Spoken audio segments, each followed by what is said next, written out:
All right, folks, what is going on? This is episode 726 of the First and Frame Rate Show. I am VF Baller. Over here, we talk about Georgia Southern and Atlanta Falcons football. And a lot has changed within the last 24 hours. You had a situation where Desmond Ridder is pretty much officially benched. And I don't see Desmond Ridder coming back to be QB1, in a Falcons uniform. Maybe he'll get another shot somewhere else. Maybe he'll bounce back. I don't know. But for this experiment, it's over. Coach Arthur Smith more likely will be retained for next season. I don't see them getting rid of him unless they lose like 3 in a row, which it's a possibility, but I don't think it will happen. I just don't. And I think owner Arthur Blank wants to keep him. And if he does, we're going to look at this scenario here. What happens with the quarterback situation? Do we go with a rookie? Do we go with a retread? Or maybe we get a quarterback that can rebound? So this is something that's I find pretty interesting. And we're going to talk about all 3 of these scenarios in this episode. So if this is your first time here, welcome. I could be found on YouTube and Rumble. I'm also on Anchor, Spotify, Apple, and Google Podcasts. You can catch the show every evening around 9 o'clock on the podcast avenues. The YouTube video, like I said, if you're watching it for the first time, it's usually up around the same time. And the one good thing about this, you could be your own program manager. You can listen to this show on any of these platforms that I just listed and just listen at your leisure. But I would highly appreciate you if you was to subscribe to the YouTube channel or the Rumble channel, or if you want to become a follower on any of the podcast platforms. I really would appreciate it. Things that don't really make it to the show, I talk about it on X at VF Baller, and also the website is firstandframerates.com. So hopefully you guys will support and help the show grow. I really would appreciate it. Let's just go ahead and get into this. What do the Falcons do next? I mean, there are 3 scenarios basically what you can do here. And if Coach Arthur Smith is going to be around, this is something that is really going to be the 3 options are really going to have to work out for him. And we're going to look at these options and see how they play for him and why he would do either one. The first one is one that's probably more popular than any of the 3 outside of the third one, but we're going to talk about the first one first. The rookie. Do we go with a rookie next year? Move up in the draft because we're probably going to be around 10, 8, maybe as high as 6 in the draft, depending on the next few games. Do we go up and get Jaden Daniels? Do we go get another quarterback of that caliber? Jaden Daniels was the Heisman Trophy winner. And I don't know if he was necessarily the best quarterback in college because there's been a lot of good quarterback play, but you absolutely can't go wrong with a Jaden Daniels. You just can't. I think with this whole situation with him, you would have an excellent quarterback to build around. And to be honest, with the Falcons team, it's not much to build around. It's like you got all the pieces in place. A lot of people said this team should have been a 10-win, maybe in some cases 11-win team with all the talent there. You got the pass catchers, you got 3 running backs, you got a pretty good offensive line. The defensive line was coming of age, even with Grady Jarrett out. You still managed to have a top 10 to 13 defense. The secondary was okay for them. You had all the tools. Outside of the quarterback situation, and we could all talk about running back usage and play calling and all that. With all that being said, this team was, they statistically, especially on the defensive side, they was pretty elite. It's just you just can't have that. You can't have that inept talent at quarterback. So if you do bring in the Jaden Daniels, you probably could have a situation where you can plug and play right away. And on top of that, he can move. So this may be your best bet. I do like Caleb Williams as well, but I think he's going to be going number 1 to the Bears, which we'll talk about that in a little bit as well. And, as of right now, I see there's only 3 quarterbacks taken in the first round or the top 10, which, to be honest, I think there are probably about 7 or 8 quarterbacks in this draft that's going to be really good. This is a heavy quarterback class, and I think somebody can get a gem later in the second, third round. And I'm not talking about like a Malik Willis or Desmond Ridder type situation. You're talking about some good quarterbacks that could fall because you got so many coming out, and all of them are pretty good. They're not like a bad quarterback. Like, okay, he may need to stay No, like you got Bo Nix, you got Penix, you got, you got some good ones. I mean, it's too many to name that's coming out. Is like I said, I think it's at least 6 or 7. So a Jaden Daniels type quarterback for the Falcons will be really good.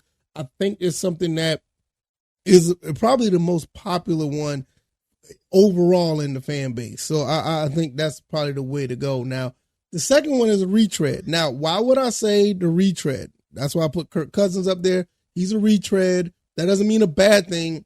He can get the job done, put in the right direction. I mean, in the right situation. You're talking about Kirk Cousins. I'm not too keen on Tannehill. Not at all. But there's other quarterbacks that may be available in this category. Now, this is the safe pick for Coach Arthur Smith, saying that he will still be here next year. It's a safe pick for him because you got a veteran. You know you're not going to have any mistakes at the position. And with all these guys around a Kirk Cousins-like quarterback, you're going to be a little bit more successful than what you were now.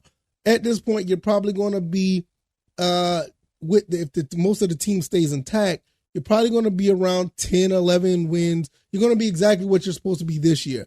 And for all his purposes, it kind of saves his job, if he can play that safe role. Even with the Jaden Daniels situation, all three of these situations would be better than what they're doing now. But it's just that, how do you want to play it? You feel like you would do this move for Kirk Cousins if you want to keep your draft picks or put those draft picks into other positions on the field, which like most of this team is pretty good.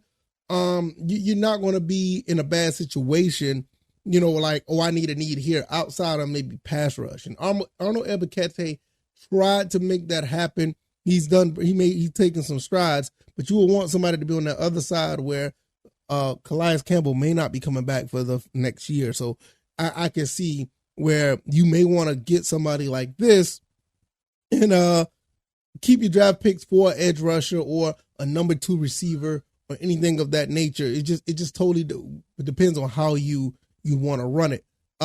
Overall, with the retread, it's a very safe pick. It's safe enough to keep his job because it's not like whoever you put in there is going to be abysmal. They're proven. It's like I said, it's safer. It's even safer than Jaden Daniels because even Jaden Daniels is as talented as he is and as much as he can do, there's still an unknown there with the rookie. So I'm all for the Jaden Daniels. Don't get me wrong, but I can see, just for the sake of choices, I can see what a Kirk Cousins angle or the retread angle would be. Now, before I get out of here, the rebound one. Now, this is another one that's very popular because when it comes to rebound, there's only one quarterback that I'm really talking about. Can Justin Fields rebound his career if he comes to the Atlanta Falcons? Now, there's a lot going on here. I know a lot of people going to think this. I know a lot of people going to root for this, and there's some people who have some doubts about it. Now, for the people who have doubts, this is what I want to say. Coach Arthur Smith, and I know Terry Fontenot as well, they've been very keen to bring guys home that are, hometown people that are around the way. I mean, Taylor Heineke's one of them. I mean, it's a bunch of guys. I mean, I don't know if I have this up. Let me see if I have it up. There's a lot of guys that were, hometown guys that came back here through, free agency. I mean, let me find out. I don't know if Jaden Daniels, I don't think he's from here, but it's just something, like I said, no, he's from California. But like I said, there's a lot of guys that were, picked up by the Falcons that are from the area. Bud Dupree is one of them. You had the guys from Georgia, Fitzpatrick. You had Malone. You had Malone's cousin. I can't remember his name. He played for Georgia as well as the offensive lineman. But you had other guys, Abernathy, even Casey Hayward's from the area. It's like he's prone to do that. Now, I think the Chicago Bears is going to pick Caleb Williams. I think they're going to get him, or they're going to get a quarterback number 1 overall. Where does Justin Fields fit? I don't know. Do the Falcons trade for him? If they do, how bad of a move would this really be? Not just for the team, but for Arthur Smith. I will tell you this: you will get a good bit of this fan base excited. People will come to the games. They'll be just as excited as they were when the first part of the season came, And I saw, the stadium was, people were coming to the stadium to watch the games. It was really cool. That will get that side worked out. Also, I think Justin Fields works with his offense pretty well. He can move around. He's big. He's tall. He can't just move around. He's mobile. He can throw, and he had way more weapons than what he did in Chicago. Now, I can understand what some people say this is not a good idea because of what you got with Justin Fields. It's kind of almost like on the edge of retread, but you kind of know what you got with Justin Fields. Sometimes he's a turnover machine. He has his issues. You may have the same type of issues you have with Ritter, but I think a change of scenery would probably benefit Justin Fields. And I think from a fan service standpoint, which I know fan service don't win games, I get it. But if you want to ignite I'll put it like this. If you want to ignite the fan base and you could turn that to a dub, you're going to be, let me tell you something. You want to turn your image around Coach Arthur Smith and become a legend. And I know I'm talking crazy, so go ahead and put them in the comment section or hit me up on X and let me know how you feel. If you want to become a legend, you bring Justin Fields here and you get this team to go deep in the playoffs. People will love you for the next 5 to 10 years. Now, if you could turn this run and make it into a Super Bowl run, which, like I said, the Falcons right now, if they had a competent quarterback, you look at the Dallas Cowboys, you look at the Philadelphia Eagles, if we were taking care of business and have to host a playoff game against one of those two teams, it might not be as bad as it looked right now. So this team is capable. I mean, the team has been capable of winning in some form or fashion for the past couple of years. You had Mariota and you had Desmond Ridder, your quarterback. And all of these games that we won or lost outside of maybe 2 or 3 were one-score games. So you mean to tell me any of these 3 quarterbacks that I got on the screen right here, you mean to tell me they couldn't make a difference? But like I said, if you want to be a legend, Coach Arthur Smith, you bring the Georgia native home and you make this team relevant for the next 5, 6, 7 years. Trust me, you will be regarded as one of the top coaches in the Falcons history. And that's not saying much, but you know what I'm saying? So all three is not a bad option. But I feel that at the end of the day, I will say this before I get out of here. What I think is going to happen, my gut feeling, what I think is going to happen. I think that the Falcons are going to try to reach out to the Bears. I think they're going to try to reach out to the Bears and at least talk about bringing Justin Fields here.